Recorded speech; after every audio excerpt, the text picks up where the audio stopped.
Bentrokan antar warga dan organisasi massa terjadi di sebuah lahan sengketa Pancoran, Jakarta Selatan. Akibat bentrokan, sejumlah orang mengalami luka-luka.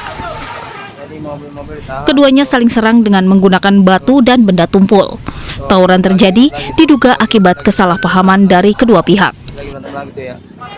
Akibat bentrokan, sejumlah orang mengalami luka-luka terkena lemparan batu dan benda tumpul. Menurut warga, kasus sengketa ini masih berjalan di Pengadilan Negeri Jakarta Selatan, dan warga belum akan pergi sebelum ada keputusan resmi dari pengadilan. Sementara itu, Kapolres membenarkan adanya bentrokan di lahan sengketa dan meminta untuk kedua pihak saling menahan diri mencegah terjadinya bentrokan susulan. Ya benar, yang pertama memang ada perselisihan antara warga dan beberapa warga yang lain yang boleh kita sebut mungkin salah satu organisasi masyarakat. Nah, di situ tadinya perselisihan diawali dari lahan yang diakui oleh salah satu perusahaan milik negara, satu lagi oleh warga yang mengaku memiliki hak atas dasar waris. Hingga saat ini polisi dan warga masih berjaga-jaga di sekitar lokasi. Sosok mayat wanita muda dalam kondisi kaki terikat ditemukan terbungkus kantong plastik besar di depan gerbang toko bahan bangunan di Jalan Raya Cilebut, Bogor. Polisi masih menyelidiki dugaan pelaku pembunuhan sadis tersebut. Kapolresta Bogor, Kombes Polisi Susatyo Purnomo Condro langsung mendatangi lokasi ditemukannya mayat yang terbungkus kantong plastik dengan kondisi kaki terikat ini. Saat ditemukan, korban hanya memakai kaos dan celana pendek. Dari KTP elektronik yang ditemukan di sekitar lokasi, diduga identitas korban berinisial DP, usia 18 tahun, warga Cibung Bulang, Kabupaten Bogor, dengan status mahasiswi. Setelah melakukan olah tempat kejadian, jenazah langsung dievakuasi ke Rumah Sakit Bayangkara Bogor untuk otopsi. Polisi langsung menyelidiki guna mengetahui pelaku pembunuhan.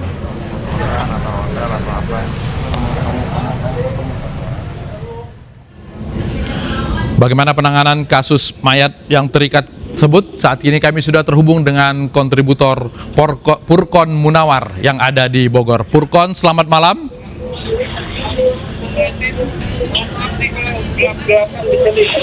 Ya, setelah beberapa jam kejadian, ada perkembangan apa di lokasi? Dari informasi yang sempat kami telusuri di Kota Bogor, saat ini memang sejumlah anggota Reserse Kriminal Polresta Bogor Kota tengah melakukan perburuan terhadap pelaku yang secara keji telah menghilangkan nyawa remaja berinisial DP.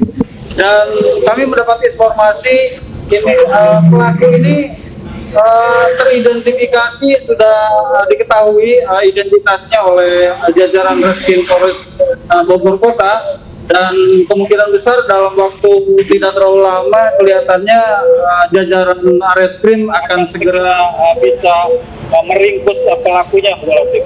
Oke, kalau kita lihat tadi dari IKTP-nya bahwa masih muda, 18 tahun dan berstatus mahasiswi. Sudah ketahuan di mana keluarganya dan seperti apa? Apakah sebelum ini ada berhubungan dengan sejumlah orang?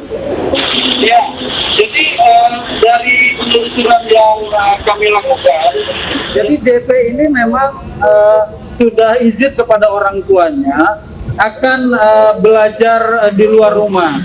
Namun tidak jelas dengan siapa DP ini akan belajar bersama, sehingga orang tuanya hanya bisa menduga-duga bahwa DP memang tengah melakukan belajar bersama di luar rumah, begitu Bung Latif. Oke, artinya sebetulnya ketika dia pamit mau bertemu dengan temannya, ada identitas teman yang ingin ditemui itu. Apakah keluarga bisa mendeteksi lewat alat telepon atau pengakuan dari korban sebelum korban berangkat? Ya, sejauh ini memang kami belum mengetahui lebih detail ya. Seberapa jauh sih sebetulnya keluarganya atau orang tuanya mengetahui orang yang akan ditemui oleh DP ini untuk melakukan belajar bersama di luar rumah. Jadi sampai sekarang belum ada keterangan resmi dari pihak keluarga siapa sebetulnya yang bersama dengan DP itu melakukan belajar bersama di luar rumah itu, bukan? Jadi keluarganya sampai sekarang masih terus menduga-duga karena banyak rekan korban yang memang juga sempat dikontak oleh keluarga, dan namun dari semua teman-teman yang kontak itu tidak melakukan mengarah kepada orang yang bersama dengan DP saat peristiwa terjadi. Oke, jenazah korban ditemukan tadi pagi. Apakah sebelumnya keluarga sudah mengaku atau melaporkan ke polisi ada kehilangan, atau karena tidak pulang beberapa waktu karena pergi belajar dianggap hal yang biasa? Ya, awalnya seperti itu ya. Jadi seringkali keluar rumah izin untuk belajar bersama di luar rumah.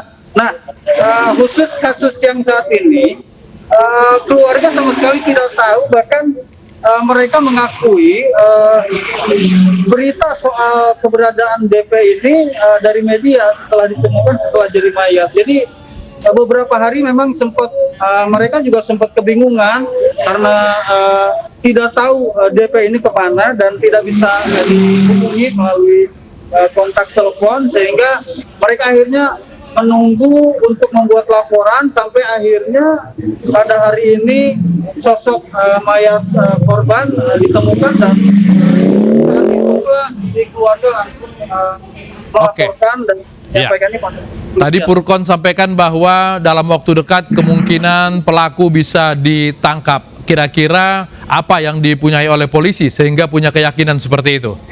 Ya, polisi tentu punya cara sendiri ya untuk menelusuri dan mengidentifikasi terduga pelaku dari komunikasi yang dibangun dengan pihak keluarga, juga dengan hasil olah TKP di lapangan, juga tentu otopsi yang tengah berlangsung di Rumah Sakit Umum Ciawi, dan tentu dari semua rangkaian olah TKP, otopsi, dan penggalian keterangan terhadap beberapa sumber ini buat dugaan polisi tidak akan lama lagi akan berhasil menangkap pelakunya. Apalagi identitas pelakunya sedikit sudah diketahui oleh pihak kepolisian. Begitu, Bung Latif. Oke, baik Purkon, mudah-mudahan segera terungkap kasus ini. Purkon Munawar melaporkan langsung dari Bogor, Jawa Barat. Setelah tenaga kesehatan, pedagang, kali ini giliran jurnalis yang mendapat jatah vaksin COVID-19. Kami segera kembali.